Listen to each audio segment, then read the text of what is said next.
Good evening and welcome back to Answers on Eschatology. My name is Dan Derry and I'm the president of the Institute of Fulfilled Eschatology. Hey, welcome back to our study in our series, The Spirit and the Restoration of Israel. Now, before we get on to Pentecost, I want to take one more video to look at an Old Testament passage that once again prophesies the restoration of Israel through the pouring out of the Spirit upon Jesus. And that's in Isaiah 11. So let's go there. Isaiah 11, let's read pretty much the whole chapter. I'm going to make some comments as we go, but then we're going to go to Romans 15, and we're going to see how Paul applies this prophecy to his generation and the restoration of Israel. Isaiah 11:1 says this, "Then a shoot will spring forth from the stem of Jesse, and a branch from his roots will bear fruit." We're talking about Jesus, obviously, right? He is the stem of Jesse. He is the offspring of David. "The Spirit of the Lord will rest on him." Verse 2, when did this take place? At the river Jordan, when the Spirit like a dove descended and remained, it rested upon him. He was anointed by the Holy Spirit. And watch this. "The spirit of wisdom and understanding, the spirit of knowledge and strength, the spirit of knowledge and the fear of the Lord." That is the fullness of the Spirit. "He will delight in the fear of the Lord, and he will not judge by what he sees, nor make decision by what he hears. But with righteousness he will judge the poor, and decide with fairness for the afflicted of the earth. He will strike the earth with the rod of his mouth, and with the breath of his lips he will slay the wicked. Also righteousness will be the belt around his loins, and faithfulness the belt around his waist." Are you seeing a restoration here? There is a judgment taking place upon wicked, but there is a justice and there is a righteousness coming upon the poor and the afflicted. Verse 6, "And the wolf will dwell with the lamb, and the leopard will lie down with the goat. And the calf and the young lion and the fatling together, and a little boy will lead them. Also the cow and the bear will graze, their young will lie down together, and the lion will eat straw like an ox." Now, I have to make this comment. Our premillennial brethren they just jump up and down here and scream millennium because, well, we don't see lions eating straw like oxes. We don't see a reversal in nature, okay? But obviously, we're going to see by the context here and by the limitation of time, this has to be metaphorical.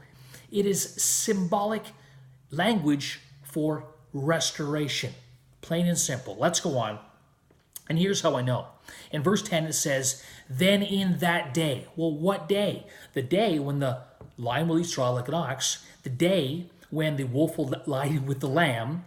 "In those days, the nations will resort to the root of Jesse, who will stand as a signal for the peoples, and his resting place will be glorious." Now, hold up a second. In that day, this would take place. But this is the same day of verse 1 and 2, when the Spirit of the Lord rested, was poured out upon Messiah. That was the first century generation.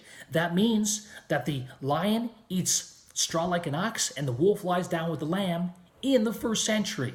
See, point proven. This is not future. It's not the millennial idea of millennium. It may be millennium, but it is not future to us, renewed literal creation millennium.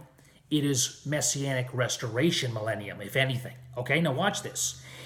Verse 11, "In that day it will happen that the Lord will again recover the second time with his hand the remnant of his people who will remain from Assyria, Egypt, Pathros, Cush, Elam, Shinar, Hamath, and from the islands of the sea. He will lift up a standard to the nations, and will assemble the banished ones of Israel, and will gather dispersed of Judah from the four corners of the earth." This is the restoration of Israel in the day when the nations resort to the root of Jesse, in the day when the Spirit was poured out upon Messiah. This is, and by the way, verse 12 is a direct, well, I should say it like this. Jesus in Matthew 24:31 directly echoes Isaiah 11, verse 12. The gathering of the banished ones from the four corners of the earth. Jesus calls it the gathering of the elect from one end of heaven to the other. This is Israel's restoration. And let's finally go down to verse 16 and look at this. "And there will be a highway from Assyria for the remnant of his people, who will be left, just as there was for Israel in the day that they came up out of the land of Egypt." Well, there wasn't literally a highway out of Egypt. They went through the wilderness. This is just language saying that there will be a spiritual roadway, a pathway to salvation and deliverance through a second Exodus in the day that Israel's restored. When? When the Spirit was poured out upon Messiah. But here's where I want to go. Go back up with me to verse 12. Verse 10, and notice this. In the day when the Spirit was poured out upon Jesus, which was the first century generation at his baptism, in that day, the nations will resort to the root of Jesse, who will stand as a signal for the peoples, and his resting place will be glorious. Go with me to Romans chapter 15. Paul quotes this text verbatim, okay, to vindicate and to validate his Gentile ministry, and that through his ministry, the nations were being restored to Yahweh, and the Gentiles were being called into that restoration. Now watch this. Romans 15, let's begin in verse 8 all the way down to 12. For I say that Christ has become a servant to the circumcision, that's to the Jews, on behalf of the truth of God, to confirm the promises or make good the promises made to the fathers. In other words, Jesus came to make good and to confirm, to establish the promises made to the fathers. Watch this. And for the Gentiles to glorify God for his mercy, as it's written. Well, how are the Gentiles going to glorify God for the mercy of God if the promises to the fathers have been postponed, like the millennialists say? Well, they couldn't. That would be a failed mercy, not a received mercy.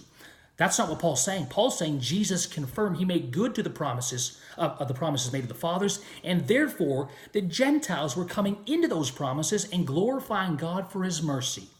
As it's written, I'm just going to jump down to verse 15.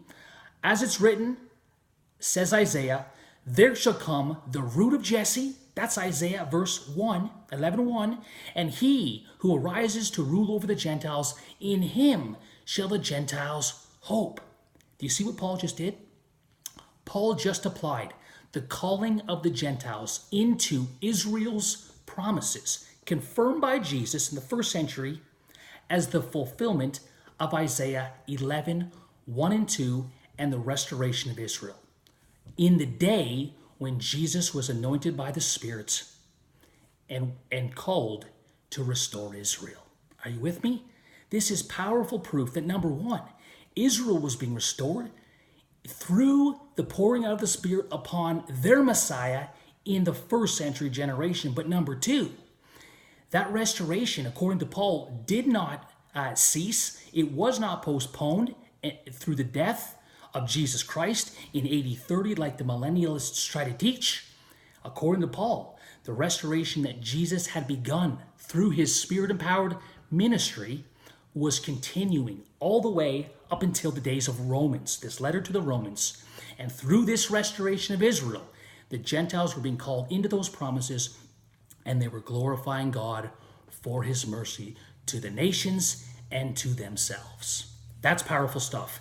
And we're going to pick it up there next time and demonstrate how the pouring out of the Spirit upon the nation at Pentecost further proved to Israel that their restoration had not been postponed, it had not been canceled or abrogated, it had continued, and the plan of God was alive and well for Israel and their restoration through Pentecost in the first century. We'll see you next time on Answers on Eschatology.